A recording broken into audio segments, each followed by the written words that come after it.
consciousness that we exhibit to a good degree at this point reflects the nature of the interaction we have with European people. And one of the major objectives of European people is to manipulate and control the consciousness of African people.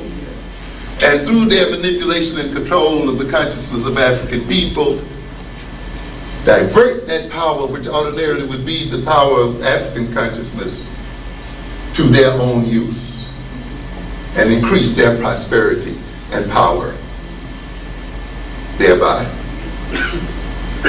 The relationship then of the European man to the African man, to a good extent, is a relationship of Count Dracula to his victim. To suck the blood of African consciousness to maintain their own life. This is what it's about.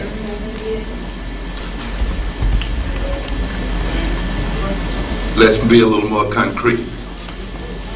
I see consciousness as being composed of at least three elements: contents, and what I call instrumentalities, and directional organizational factors. What do we mean here? Consciousness contains things: knowledge, perceived knowledge, beliefs, opinions, our conditioned emotions, our conditioned behavior, behavioral orientation, our perception of ourselves, our worldview. Consciousness also has in it our unconscious drives and motives. We are driven by things we're not even aware of. That's a part of our consciousness and the moods we are in.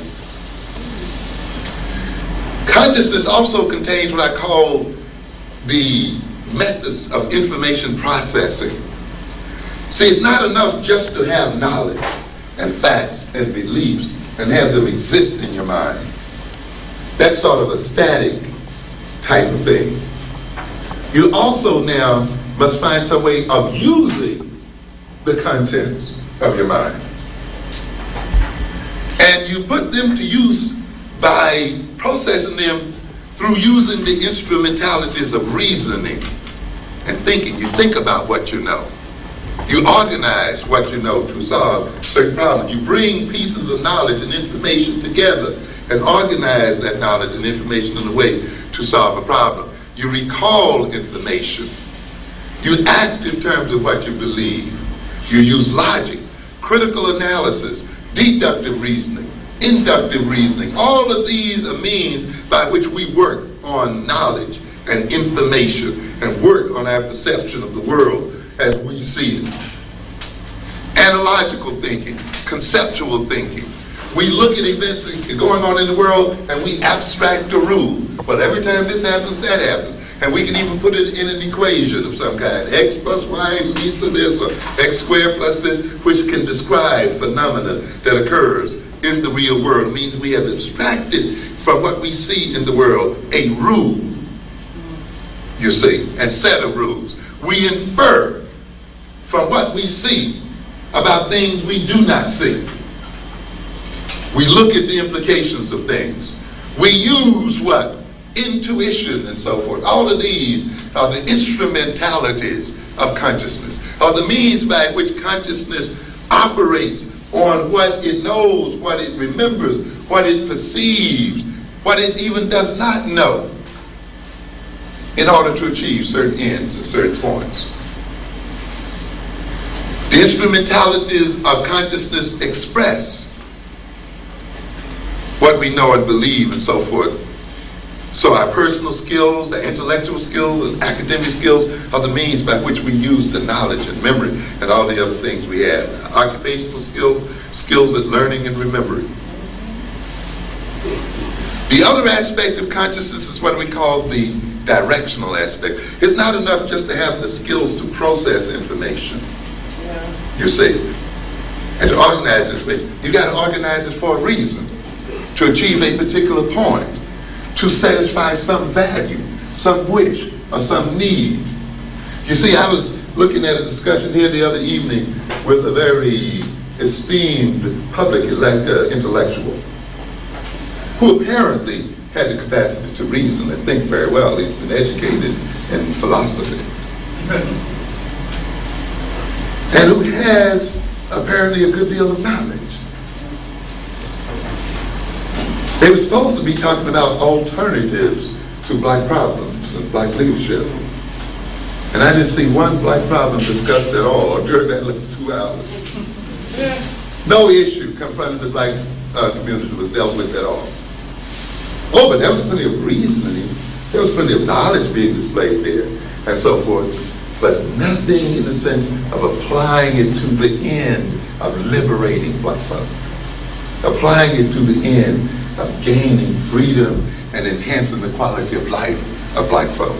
You see, so even though you may have the knowledge and the content, even though you may know black history, even though you may know African history, that's not quite enough yet. Even though you may have the logical skills, it's not quite enough yet. You have to value African people.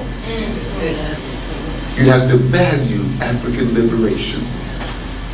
You have to value African people being empowered and free and self-sufficient and doing for self. That has to be a value, so that when you think and when you process what you know, using logic and abstraction and so forth, it will be processed under the direction of trying to achieve those values, so that you are thinking for a reason, not just to be thinking, not just to be displaying knowledge, but you're engaging in the process of the information to achieve a particular point. So therefore, our desires and our needs and our values and our interests and aspirations and ideals and sense of purpose places a whole direction and purpose on our consciousness, and it organizes our consciousness so that it motivates us to know what instruments we are to use and what knowledge we should use to achieve what end. Okay, hang in with me here. Don't go to sleep on me yet. Because now we get into the point of what we mean when we talk about the falsification of consciousness. Because I want you to see exactly how our consciousness is falsified, in what ways. Now you can see those 3 levels: content, instrumentality, the capacity to process information, to process the content of our minds, and what? Values. You see, when you decide, men, that you're going to get rid of the white man as a power in our lives, and that's a very valuable goal for you. You know, it's a very valuable goal.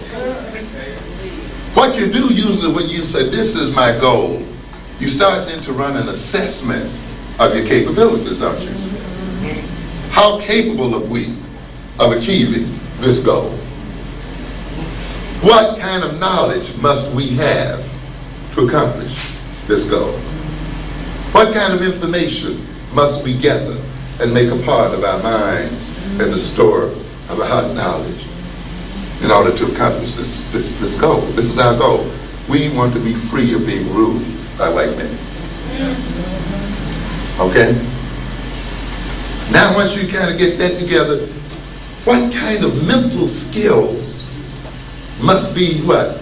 Developed in order for us to use this knowledge and information to accomplish this end.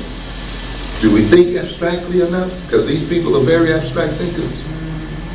Do we think analytically enough? Because their hallmark is analytical thinking, isn't it? Do we think conceptually enough? Because we got to do what? We got to outsmart them. We got to outthink them. You see?